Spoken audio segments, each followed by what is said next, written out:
Welcome to the geographically astonishing state of New Mexico.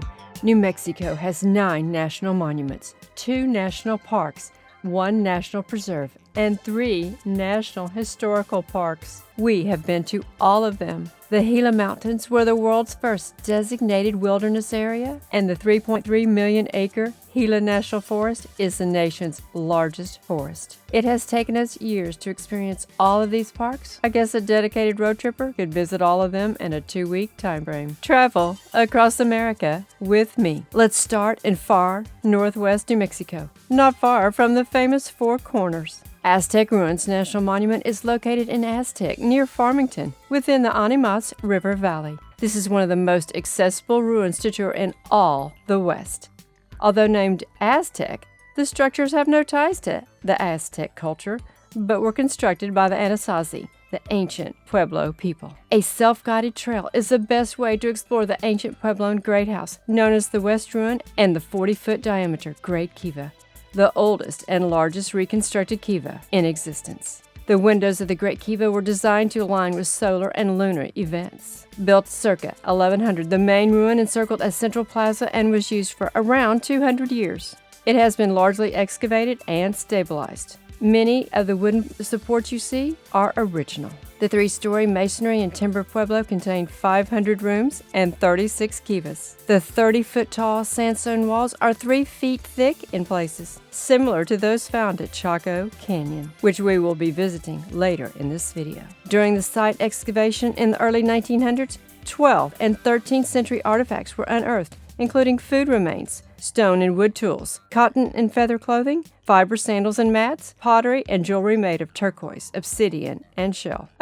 Food remains from the 12th and 13th century. I think that's probably a bit stale when you think. Next up, managed by the BLM, that's the Bureau of Land Management, the remote Bisti Wilderness and Dei-na-Zen Wilderness are comprised of a combined 45,000 acres of steeply eroded badlands in the Four Corners region. Combine a visit here with Aztec ruins. Find weathered rock formations and fossils in this surreal-looking environment of embedded sandstone, shale, mudstone, coal, and silt. The barren, primitive wilderness is a great place for solitude, moonlit hikes, and views of fossils, lizards, and petrified wood. But be sure to understand, it is illegal to remove anything. Before going, obtain specific information for parking areas with access into the wilderness. The remote nature of this park cannot be stressed enough, and you may be the only ones out there. Take precautions necessary for tracking your location and to have knowledge of how to return to your vehicle. In other words, you can get wandering around and get lost. You don't want that to happen out there. The trails are intentionally left unmarked to keep the land in its primitive state. 10,000 visitors wander through Bisti annually, and only 1,000 visit Dei-na-Zen because of its more remote location. One cold January day, we spent several hours wandering through the amazing Bisti Wilderness. Next up, found in the high plains ecosystem of the Raton-Clayton Volcanic Field,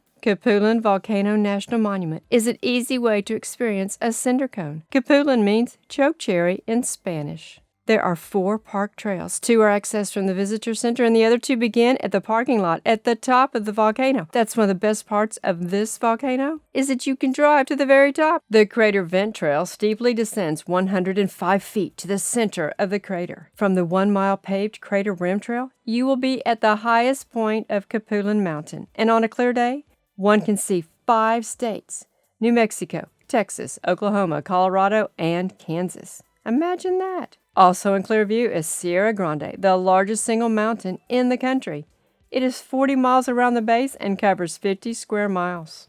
Next up, perched near the border with Texas, Carlsbad Caverns National Park is somewhat synonymous with New Mexico. It is located 7 miles from White City, where you will find all kinds of accommodations. The cave system is part of the porous limestone reef of the Guadalupe Mountains of Texas. Ranchers discovered the caves in the 1880s after seeing the evening bat flight. In 1898, young cowboy Jim White became the cavern's primary explorer. With a 60-foot handmade wire ladder, White explored the caves for a decade before convincing anyone of their geologic value. He gathered bat droppings from inside the caves. Guess what for? For use as fertilizer. The caverns became a monument in 1923, and electric lights were strung in 1926 to illuminate the matchless subterranean world. The rest is history, and millions have flocked there ever since. It became a national park in 1930 and contains 117 of the 300 known caves in the region, including one of the deepest limestone caves in the country. Let your imagination run wild in the 8.2-acre Big Room via a 1-mile self-guided tour, enhanced by an audio tour identifying all the cave formations. The Big Room is simply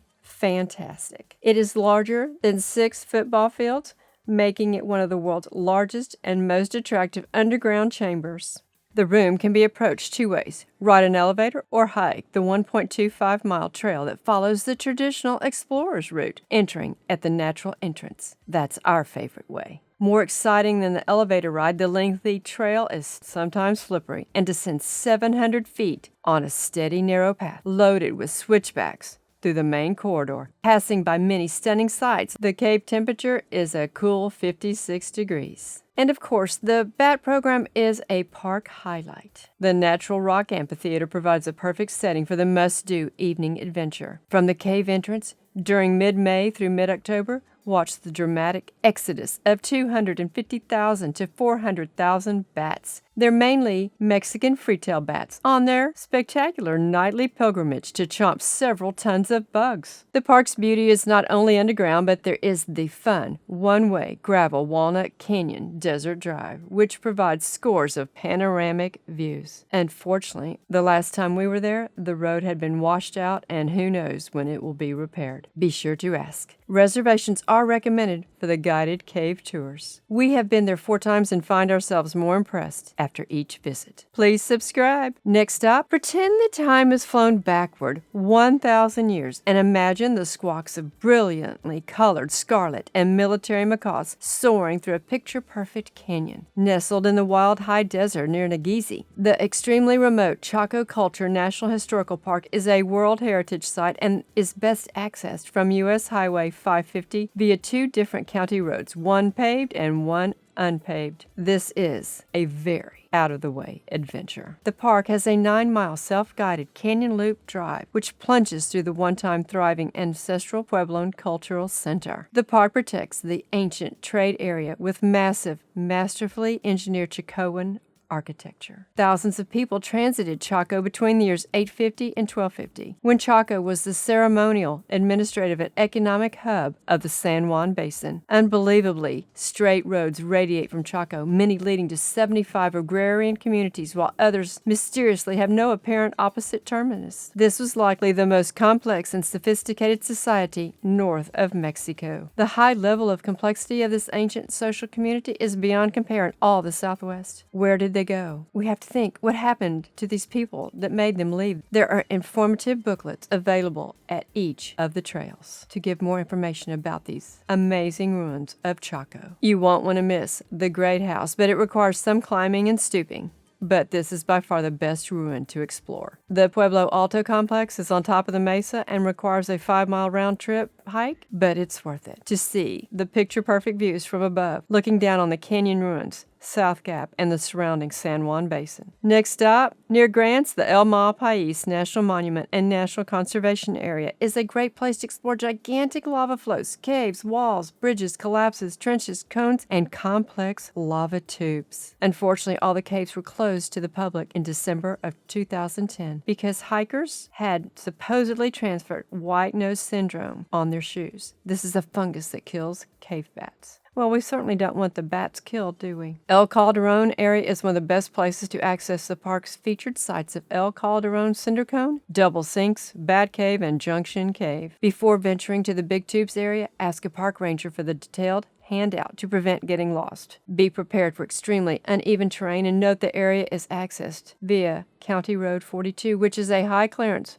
4-wheel drive road, so this is not an easy, accessible area for most people. Along the chain of Craters Backcountry Byway, you'll find an area where you can catch part of the Continental Divide National Scenic Trail. Travel the chain of Craters Backcountry Byway across the southern interior of El Malpais National Conservation Area to the eastern side of the park. There we found a different sort of hike. It is the unmarked, narrow rim trail across the top of the 500-foot sandstone bluff, which offers, of course, unsurpassed views of the McCarty Crater lava flow. Plan a couple hours to take the bluff top trail. And just to the north of the bluff along the highway, you can catch a quick hike to the La Ventana Natural Arch, one of New Mexico's largest and easily reached arches. The imposing arch can be seen from the end of the 6.5-mile bluff top trail also.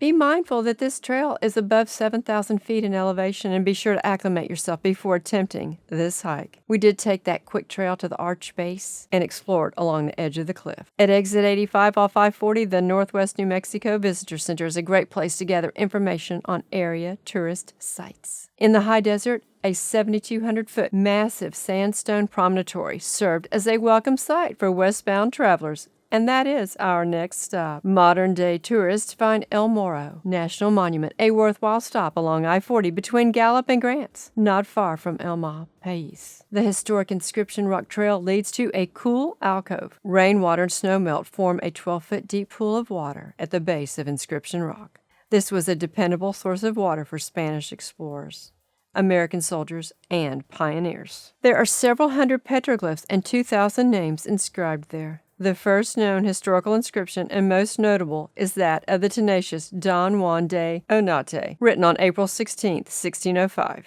This strenuous mesa-top trail includes helpful stairs to mount the rugged terrain. The upward jaunt is the only way to ascend the 200-foot elevation gain to reach the 7,200-foot mountain top. Once there, hikers are rewarded by seeing the partially excavated 13th-century Anasazi ruins and the cactus-covered North Ruin site. 1,500 people lived in the 874-room pueblo there. The imposing mesa top also provides outstanding views of the Box Canyon, the granite Zuni Mountains, the volcanoes of El Pais, and the El Morro Valley. The first train steamed over the Continental Divide in 1881, making the old trace passing by El Morro obsolete. Decades ago, tourists visited El Pais and El Morro on the Mother Road.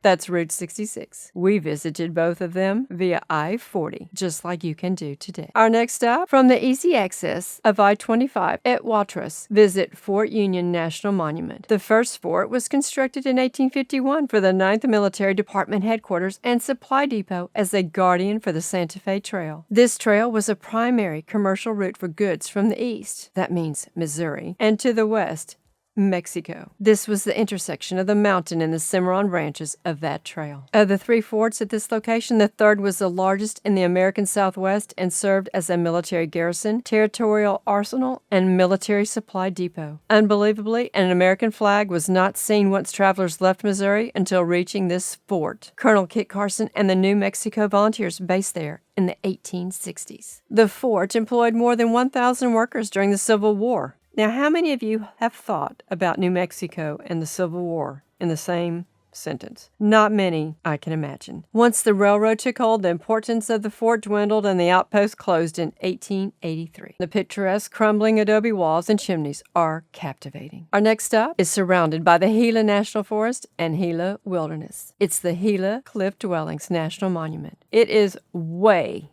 out of the way, but truly a treasure to experience. The drive there is incredible, but can often take 2 hours to travel the 44 miles from Silver City. Visitors must take a hike to enter the well-preserved cliff dwellings, reportedly constructed in the late 1280s through the early 1300s. The park brochure mentions that the answers to several important questions remain unanswered. They are: what motivated this group to build inside the caves? And why did they stay for only a few decades? We have found that unanswered questions in the same vein are queried at many Native American sites. Archaeologists traditionally decide on what people occupied pueblos by the pottery found and structural designs. Ancient Puebloans and Apaches are reckoned to have lived in the Gila River Valley. There are around 40 rooms built inside 5 elevated caves. The steep and rocky 1-mile loop cliff dwellings trail climbs 180 feet above the canyon floor, giving unhindered access to the dwellings. This makes this one of the best of these kinds of places to tour. Next up, located on the Pajarito Plateau in Pueblo de Cochi, the Kasha-Ketuwa Tent Rocks National Monument is located 40 miles west of Santa Fe and managed by the Bureau of Land Management. It was established in 2001 and is filled with remarkable geologic features of volcanic rock and ash formed cone-shaped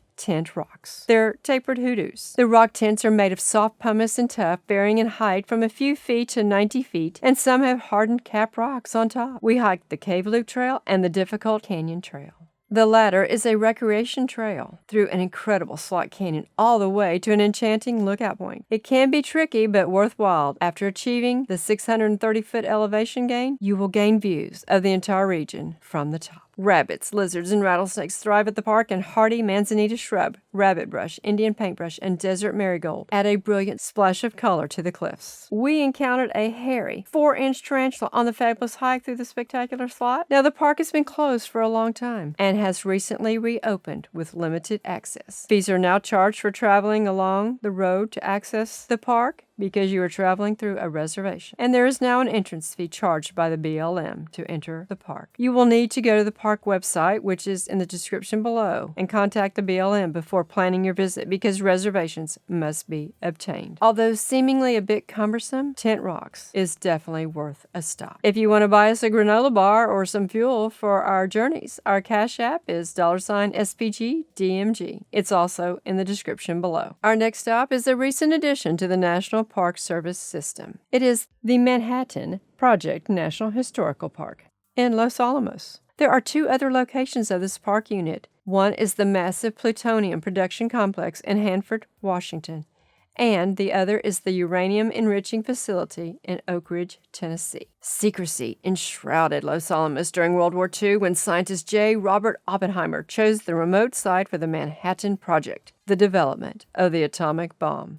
In 1943, the project scientists took over Los Alamos Ranch School, founded in 1918 as an all-boys school. Now, Los Alamos was not on any map, and those who moved there could not tell friends or family where they were going or what they were working on. After stopping at the Visitor Center, plan a few hours to see the sights along the walking tour, going through the buildings, observing all the artifacts and memorabilia, and reading gobs and gobs and gobs of information. Make a point to see the statues of Dr. J. Robert Oppenheimer and General Leslie Groves, the Stone and Log Fuller Lodge, the infirmary, the information overloaded Los Alamos History Museum, and bathtub row houses. Are you wondering why they called them bathtub row houses? These houses were the only ones in town with bathtubs. They were occupied by scientists during World War II. Today, Los Alamos National Laboratory continues to be the city's major employer, and one of the things that made a huge impression on us was to compare the photographs of the enormous government facility that was once there with the structures that we see there today. So much has been dismantled. One of the most unusual things we saw there were 2 seedlings planted in June of 2017 from seeds that came from trees that survived the atomic bombing of Hiroshima. At this time, the Department of Energy, Los Alamos National Laboratory, does not allow access to 5 historic sites associated with this covert site, responsible for ushering in the nuclear age. Next up, this is one of the largest petroglyph sites in North America. It's the Petroglyph National Monument, and it is located in southwestern Albuquerque in the center of the Rio Grande Rift, which runs vertically through the middle of the state. A 17-mile volcanic escarpment flanked by sand dunes lies within the monument boundary. There are an estimated 20,000 petroglyph images along the south-facing slopes of West Mesa. The vast majority were carved by the Pueblo Indians between 1000 to the 1680s. However, some were done by Spanish sheep herders and early settlers. Images include animals, insects, people, Christian crosses, and geometric shapes. There are 100 petroglyphs